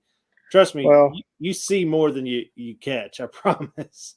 That's the nice thing about not having it, is when you don't have it, you have an excuse to not catch them. Exactly. Yep. Here's a interesting statement here. What he thinks would be interesting is to see LiveScope only used for practice and scoping structure and cover, and then for tournament day, they can't use it to see how these same guys do. We kind of already have that with side scan. Well, I think the guys that are good fishermen and they know seasonal patterns, they know how to locate fish. You give them LiveScope, they're going to just be that much better. You take it away, they're just going to be that much better. I think the people that have been catching them are going to catch them. The guys that consistently are in the top are going to still be consistently in the top. LiveScope did not make them any better. It's the same deal as around here we have a lot of no A-rig tournaments. Yep, right. And you know who wins the no A-rig tournaments? The same guys that win the A-rig tournaments. Yep. Yeah, it doesn't make any difference. It helps. Yeah, it's great. I love to have them, love to throw them. And a lot of people now that didn't know me, back then. There's a lot of guys that think, oh man, only way he can catch them is on that graph. Little do they know, I never even had a fish finder on my boat until I was in college. I was like a sophomore in college before I even had a way to tell the depth. Yep. Well, you did. It was a 7.5 foot flipping stick. Yeah. That's all I had. Yeah. Does Clunn have LiveScope or forward facing sonar? He does. Absolutely. What's he think about it? He loves it. Yeah. Yeah. He doesn't use it all the time, but he, like, a lot of times he's got it on just to, you know, help him find areas that have a lot of life, you know, and heck, I mean, he's been with me and he's caught a striper 80 feet deep using it. That's cool, man. Yeah. Shallow water fisherman. I could see, I bet he was really, I don't want to say blown away, but somebody like him who has, he's a thinking man, right? I mean, he's got his theories and he's proved them. And then to see how his theories stack up against, you know, what the fish are actually doing out there, you know, 40 years of experience or however many years it is, and then just see it real time. I bet that was really eye-opening for him. I tell you one for me, and I just thought about this since you talk about eye-opening, is that dirt, mud, water, the fish aren't slam up on the bank. Oh, yeah, they suspend a lot. They go out there in the middle of the lake and just sit out there. You can see them 40, 50 yards off the bank. It's like, not fair. They're supposed to be in 2 foot of water. Supposed to, every time it gets muddy, they're supposed to be up shallow. By God, well, they are shallow. They're just not by a bank. That's right. Yeah. It's weird, man. So we were kind of touching on this. How does water clarity affect the usefulness of LiveScope? I haven't really noticed. I mean, you can use it no matter what. I haven't been in clear enough water. Maybe turn down the gain a little bit because you got some extra. You just adjust your gain just a little bit, and that's you know, that's the only thing I would ever do. You can see just as well. You can see the same cover. You know, your fish you're going to act different. That's the only difference that I would think of. It's just the difference in the, you know, where you find the bass.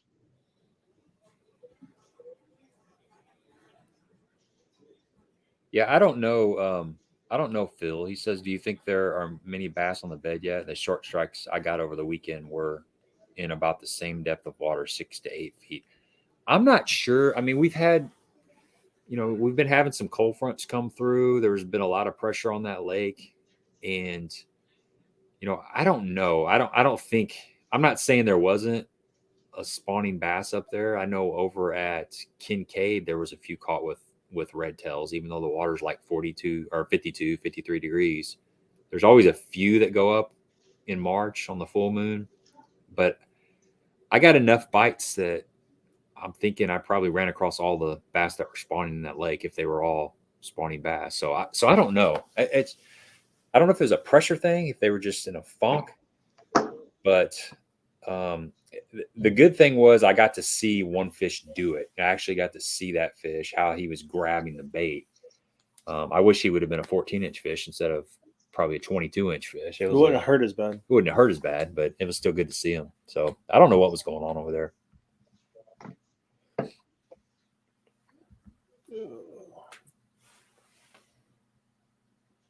see here.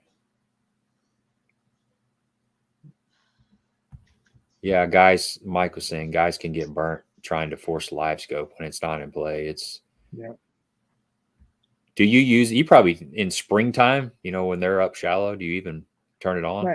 Man, I'll have it on just because, you know, I don't want to miss out on seeing a deep, like a stump off the bank, or, you know, something, or a tree out in the water that I can't see physically with my eyes.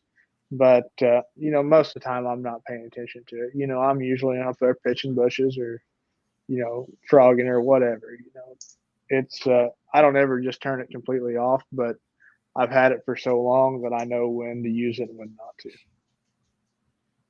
Excellent. We'll hit a few more questions here and we'll shut her down. What about a clown jerkbait? You throw a clown jerkbait anymore? I do throw a clown. I like clown. Bass are weird. They're crazy. I don't know what makes them tick half the time, but I've caught them on a clown in the cleanest water ever, and I've caught them on a clown in the dirtiest water ever. It's just, they still bite it. Clown's a good color. Like That's a sleeper. That's a sleeper color. It is. But nobody hardly throws it anymore. Everybody wants to throw the pretty stuff. Sometimes you got to throw that ugly stuff. Stuff that don't look like nothing. Yeah.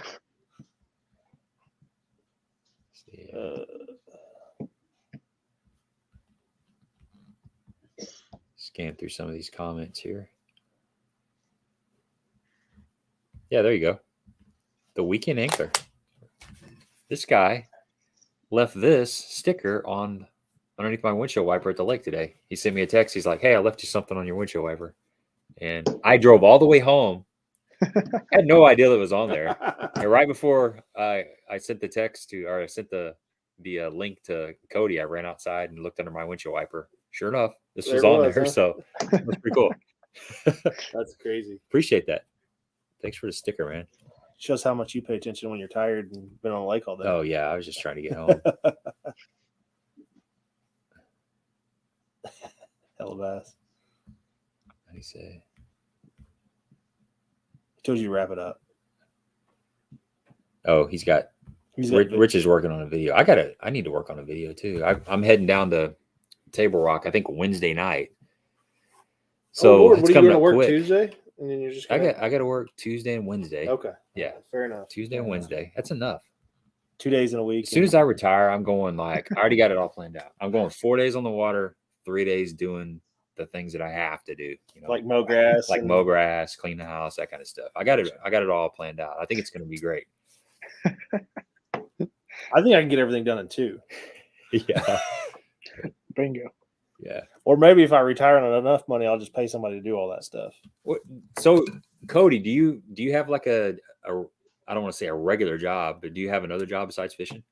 Man, I really don't. I've been super fortunate that straight out of college that I got to chase a professional dream, and that's what I'm still doing. I stay so busy with that, and it works out good for me because I love the deer hunting stuff so much that I get to fish until about August, and I get to get after the deer all fall. That's awesome. Yeah. Do you do any guiding? I'm working on getting my license, and that's the plan. In the end, is to do a bunch of that. Okay. That's awesome. How long is that process? It's really not very long. It's just one course. It's just about finding one close enough to you and making the time frame work to where you can make it to it. I got you. Yeah. Cool. Let's wrap this up, man. This has been a really good stream. Lots of really good information, man. I appreciate you taking time out of your evening, Cody, for hanging out with us. It was nice hanging out with you. Nice to know you. Absolutely good to meet you guys. Yeah, thanks for having me on. That's pretty cool of Dell to hook us up, and I'm glad it all worked out. Same here. Any last minute statements or shout outs or anything you want to? Where can people find you at? Follow you. Man, yeah, you can find me on Instagram and Facebook. Bull Shoals. They can find him down at Bull Shoals. That's where I'll be. But just doing yoga in the boat ramp on it. You won't ever catch me doing that, I promise. Just Cody Huff Fishing on Instagram, Cody Huff on Facebook. If you want to keep up, I'm gonna shoot it to you real. It's bass fishing. It's just having fun, just spending time outdoors. I'm going to work on getting around and trying to get a YouTube deal started, but I just haven't got it going yet. But sooner or later, we'll have a little bit more of that stuff to pump out to you guys. Good deal. Well, I got $100 bill out there to Dale Coven if he can sneak up and get a picture of you doing your early morning yoga on the boat ramp down there. Well, so you can bet him more than that because I don't think it'll ever happen. All right, we're gonna shut this down. Appreciate you, Cody, and good luck, man. Good luck at Chick, man. Yeah. I sure appreciate it, guys. All right. We'll see you guys. See ya.